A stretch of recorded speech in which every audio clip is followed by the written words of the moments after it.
For the Toronto Star, I'm Brian Bradley, and this matters.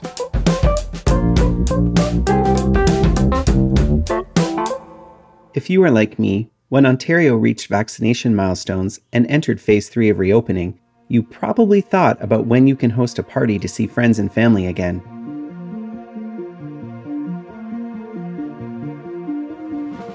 It is the thick of summer, and many of us are gathering, from meeting friends on a patio to getting together for meetings, holidays, festivals, and weddings. But it goes without saying, there are more considerations than there were before. There are now COVID protocols that require our attention. We have responsibilities as a host of an event, no matter what the size, and need to consider rules of etiquette for everything from handshaking to screening to the inevitable talk with guests about vaccination status. Rebecca Cotter, a GTA-based event specialist, joins us to talk about the details in the new world of party and event planning. Rebecca, thanks for being here. Thanks, Brian. Rebecca, planning an event can have a lot of logistics and a lot of details, likely more so when we are rebounding from a pandemic and coming out of lockdown. Tell me how that has changed event planning on a professional level, but also changed event planning for small business owners or the rest of us who simply want to have a party in our backyard. Thanks, Brian. It's a really good question. It's top of mind for everyone who touches this industry right now. I think the obvious answer is certainly the restrictions and the extra considerations and the logistical requirements that now exist when you're planning an event, whether you're planning it from a professional business point of view, or even just having guests over for a personal gathering of any size. The pandemic has really brought forward a lot of awareness on guest experience and how we can not only work as professionals within the body of knowledge that we maintain around safe and successful events, how we can certainly ensure that our events continue to be safe and successful, but also that we work with our attendees through communication, through awareness, through education to help them understand, what their guest experience is going to be and how it's going to be different now, I'll say post-pandemic, though we're not totally out of the woods yet. We are looking to the future and, how they can prepare to engage with our events, how they can get involved in the efforts that will be on site as part of their experience, and how they can make decisions around ensuring that they're able to keep themselves safe. So the pandemic has brought a lot of these points really to the top of mind. After 3 lockdowns, people are itching to get out in the world. I recently was walking down a city street and the lineups for a table to see a drag show on a patio were pretty long. If you were staging an event at a local business, what would be top of mind? Sure. So first, I think it's important that we address that there are still provincially required restrictions that apply to all different types of events. And so as a business owner, as an event professional, as a person who takes on a duty of care for their attendees, bringing them together in any space, it's important that that individual, that event organizer is familiar with what the province requires. So certainly educating yourself. Like you mentioned, we've been through 3 lockdowns now. This information that I'm sharing is not new, likely to anyone, but the restrictions do change and they evolve. And the pace of the change now, especially in July, looking forward to the rest of the summer, is quite significant. And so staying well-versed on what those considerations are. You mentioned lineups. That is actually a detail that's covered in the provincial requirements for safe gatherings, including crowd management, lineup management, making sure physical distancing is still ever present. So these are some of the basic requirements that certainly an event organizer would want to consider. Also, just making sure that you have an appropriate use of your space. So the indoor and the outdoor, I'll call it a disparity at this point, is still present, considering what is possible indoors versus outdoors. If you do manage a restaurant or a banquet center that has both indoor and outdoor space, you need to be familiar with what the differences are so that if your guest arrives expecting to partake in both the indoor and the outdoor environment, they understand what the restrictions are and how they need to behave differently. Right now, what we're looking at is largely still capacity limits, whether it's calculated as a total number of people or it's calculated as a percentage of capacity, or if it's just a consideration for physical distancing where there might not be a number associated with who can be in what space. We do need to make sure that people have enough room to stay distant because we want to keep the experience of the event still positive. There's been a lot of discussion, in the media and just in general with respect to the pandemic around enforcement and how do we ensure that people follow the rules. That is the responsibility of the event organizer. But you don't want to be heavy-handed when you're giving your guests a new experience. You want to make sure that they are familiar with what they need to do and can act accordingly. In your career, you've been involved in some major event planning. I mentioned I met you at a film festival, and you've just touched on how space is a theme or a consideration, a large element. Do you think maybe it's safer or easier maybe to stage a larger event in a larger space? Yeah, really good question. My focus, my specialty in the events industry has, for the most part, always been in outdoor festivals and concerts. So this question is a really passionate one for me. The outdoor realm is such a great event venue, whether you consider, a road closure or a park, an actual conventional event venue. If you look to your community, your listeners will recall opportunities and experiences that they've had, whether it's just simply attending a picnic or something like a full-scale festival outdoors. To answer your question, yes, I think the outdoors offers, at least for the interim, a great opportunity and a great solution to certain event organizers who have been able to modify their delivery formats or look to be creative in their delivery. I've heard of some events that have traditionally been in indoor spaces, moving outdoors. I don't want to discount that there are large sections of the events industry, the hospitality and tourism industry that do more conventionally occur indoors. I'm thinking banquet centers, exhibition spaces, convention spaces, and so on. And so with respect to my colleagues in those areas of the industry, we do recognize that it's difficult for those types of events to consider an alternative and then consider the outdoors as an alternative at that. But for the sake of the good weather months now in the summer and the hope that people can get back together with their neighbors, their neighborhood, their community, their colleagues, and so on, I think the outdoor does offer a decent option so long as the space is large enough. And that's a bit of a caveat that speaks to the logistics around what is still required by the province and also what is practical for event organizers themselves. The requirement currently is still that you have care and control over the total number of people in your space. So a downtown street festival that your listeners might be familiar with are still struggling with that requirement because the coming and the going of the open access environment is still not possible yet. And we really don't know, now being in step 3, when it will be possible. So looking to the future, we hope that we can recover those types of events. But for something that is more of a movies in the park, music in the park, picnics, as I indicated, weddings also in an outdoor environment have been able to recover to some degree.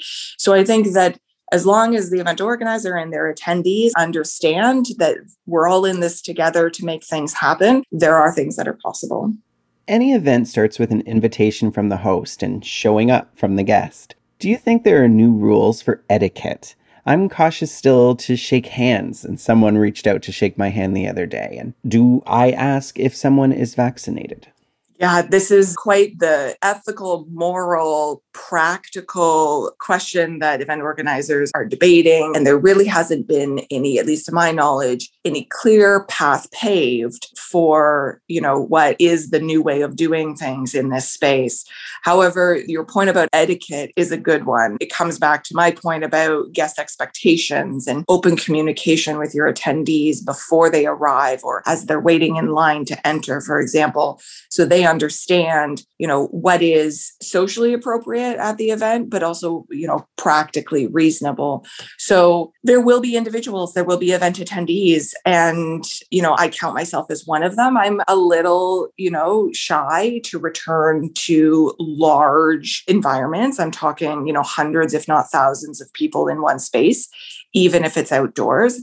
I want there to be a little bit more of a gradual return to those types of environments so that we can work out what the etiquette is. I've been in environments myself where, I feel like handshaking might be a thing of the past for now. And when it comes to vaccination, I've certainly read articles predominantly out of the US where there are now event organizers, venues, indoor venues specifically, that are making it a mandatory requirement for proof of vaccination. We've heard things in the media lately in Ontario and in Canada more broadly about the question of a vaccination passport or some sort of systematic record and control around individual vaccination status. And I look to the government to be able to provide more structure, more direction, and also the application of any of those types of systems should they come forward in the future.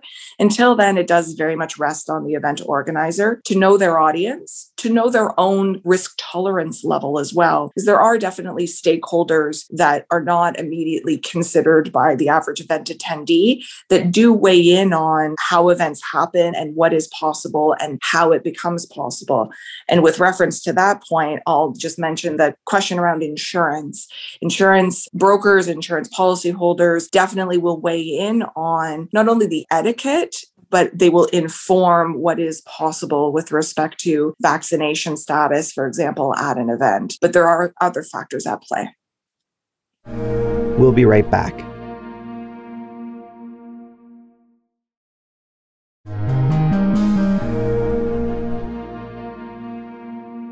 I've noticed among friends and neighbors who are hosting something and inviting company that the vaccination conversation can be a real mood killer.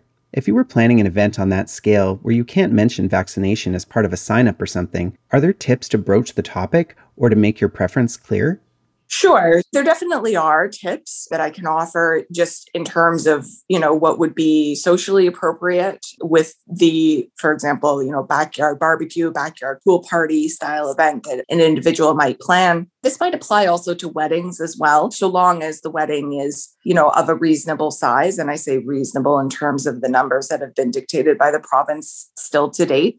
But knowing your audience and having a conversation is really important. It's important to setting the expectation both up front. So let's use the barbecue or the pool party example. If you're bringing your friends and neighbors over, I would recommend that you have a conversation, perhaps with your closest friends and neighbors, about what they're comfortable with. Let them kind of set the tone. Certainly, if you are the property owner / event organizer, you want to do what you feel is right and safe in your own personal environment. And there is a value decision made at that point around, who you welcome into your house and under what conditions. So deciding, whether you would accept fully vaccinated, partially vaccinated, non-vaccinated individuals, and then under what circumstances is going to be something you want to consider even before you start having the open conversation with your friends and neighbors. There's also, considerations, especially around the unvaccinated attendee, to ensure inclusion and accessibility in spaces where you are welcoming, your friends and family specifically. So there are individuals who, for any reason, cannot receive the vaccine, whether it's, a medical, an ethical, a religious consideration at this point. And so in the spirit of being able to ensure that you maintain relationships with these individuals, whether they choose or whether they can attend your gathering or not, again, open conversation is going to be a really important piece to maintaining those relationships. Contact tracing was a very common practice for a while, leaving names and phone numbers at restaurants and stores just in case a case has come out and contacting people to be safe. Should the average person hosting an event keep with that practice? Right. So there are a few kind of points to make note of for the average person, the average event organizer, just as the restrictions and requirements continue to change and evolve. What we saw in the beginning, Brian, to your point, was the requirement for contact tracing. It was very rigid. It was, signing your name on a clipboard at an entrance. It was providing information in an automatic ticketing system so that they could contact you at any point. We've seen a bit of a transition away from contact tracing as a provincial requirement, at least. And now there's language around screening individuals and attendees. So screening feels, at least from my point of view in the industry, it feels a bit looser in terms of the logistical requirement to take names and numbers from every single attendee. And there are tools and resources that an event organizer can use to simplify the process, such as posting signage at the entrance that would dictate more of a self-screening approach. You see this more now in retail environments where there's a sign on the door that says, if you have any of these symptoms, please do not enter. And so that's where we've seen seen contact tracing move more to a passive screening process. However, what I would recommend, for any listener in any jurisdiction, really in any municipality or across the province of Ontario, across Canada more broadly, connect with your local public health unit. So public health is one of those stakeholders that I was alluding to earlier that kind of operates in the background of how events come to take place, that have terms and conditions around what the logistical requirements are for any type of gathering. Again, I go back to my reference to community picnics. Public health has a role to play in making sure that those types of gatherings are safe and successful, events at private venues, indoor, outdoor, backyards, etc. So call your local public health unit or get connected with their website to find out what their individual requirements are. Because again, the conditions across the province are very fluid. There are areas in the province of Ontario that are designated hotspots still for some of the variants. And so rather than speaking specifically and answering this question, I'll refer, the individual back to their local subject matter experts to really know what the requirements for contact tracing are, what the requirements for screening are, and any other, again, public health or personal health requirements related to your events. I think that's really wise. When I think of an event, I think of food and drink, and often food and drink is shared, especially in my house. I love charcuterie, right? What are some of your food and beverage safety tips? Sure. So food and beverage is a sticky point right now for the recovery of community events. Public health units, again, have some jurisdiction over how food and beverage is served to the public. So I certainly, again, refer your listeners to their subject matter experts. Generally speaking, we are seeing a return to the food truck style food service at outdoor community events. All the physical distancing, lineup control, crowd management control, logistics still in place when we welcome these types of food service entities into our environments. But it's great to be able to see them return. The way they operate is a bit different. The number of people in the food truck, for example, the personal protective equipment that's required still for food service is a consideration. So we are seeing a return to the pre-COVID conditions around food and beverage at events, though we're not fully up and running quite yet. And I don't know what the future looks like for service like charcuterie or for service like a conventional buffet format, especially in an indoor event. Early on in the pandemic, there was an anecdotal kind of rumor in the industry that the buffet is dead. Buffets are gone for good. Truly, I don't offer many buffets in the styles of events that I operate now in the municipal sector, again, in the outdoor environment. So I reserve, any thoughts or comments for your listeners who are operating in that space. But I think, safety needs to be the focus. So rather than a push to return to normal, a return to the pre-pandemic way of doing things, we do need to take a measured approach in ensuring that we're listening to subject matter experts, we're listening to public health, we're listening to our catering companies, our food and beverage managers in hotels and banquet centers, because they're definitely on the front line to not only how things can happen, but the new and innovative ways that things are happening. There's definitely been a lot of evolution in every corner of the events industry. And I would expect food and beverage to have undertaken, its own innovation. You had a key word there, and that was innovation. From food trucks over buffets to live music with plastic partitions. Do you have other tips to keep an event safe, but also fun? Right. So fun is a key word. Let's not lose track of the fact that events are, for lack of a better word, a party. Really, they are intended to be a leisure opportunity and experience for an individual to come and do something that's different from the everyday. And COVID has layered, a lot of black and white do's and don'ts on top of what that experience used to be. And it feels, even for me behind the scenes, it feels a little less fun sometimes to have to, walk guests through what to expect and what to do. And step one, use the hand sanitizer. And step two, put your name on this form before you can actually get back to the joy of having that experience with others that events are built on. I'm going to touch on a final keyword you mentioned earlier, and that's weddings. I would have many brides and grooms mad at me if I didn't ask you about specific tips for that kind of event. They have so many elements from food to dancing. Let's put our wedding top hats and tails on for a second. What are some practices or ideas that are COVID considerate when staging a special event like that? Sure. So there's so many paths we could go down in this conversation. I'll focus on an experience that I read about actually just earlier this week in terms of weddings now possible under step 3. So there are still, again, provincially required restrictions. We need to be mindful of the number of people in attendance and the limitations around food and beverage and gatherings and singing and dancing and all of that. But things are still possible. Talk to your venue manager, talk to your wedding coordinator, find out what's new and trendy. I did read about, like I said, an environment where dancing was not possible, and dancing is such a big part of weddings, that the couple had practiced on their own a fancy wedding dance and basically offered themselves as the entertainment at their own wedding. So recognizing that their guests couldn't get up and dance, they put on a bit of a show that I thought was, not so different to the way that YouTube used to profile, jazz dances from brides and grooms pre-pandemic. But now the bride and groom are offering themselves up as the entertainment. And I think there's a lot of really cool, innovative things that can happen in the wedding space when you consider your friends and family as attendees, as an audience. Thanks so much for being here, Rebecca. Wonderful. Thank you for having me. Rebecca Cotter is an event specialist in the GTA. That's it for today. Thanks so much for listening. I'm your host, Brian Bradley. Our This Matters team is Adrian Chung, JP Fozo, Matt Hearn, Morgan Bachneck, Raju Mutter, Saba Itazas, and Sean Pattenden. Our music is by So Called, Mike DeAngelis, and Sean Pattenden. We want to hear what stories matter to you. Please send us comments, questions, or ideas to thismatters@thestar.ca.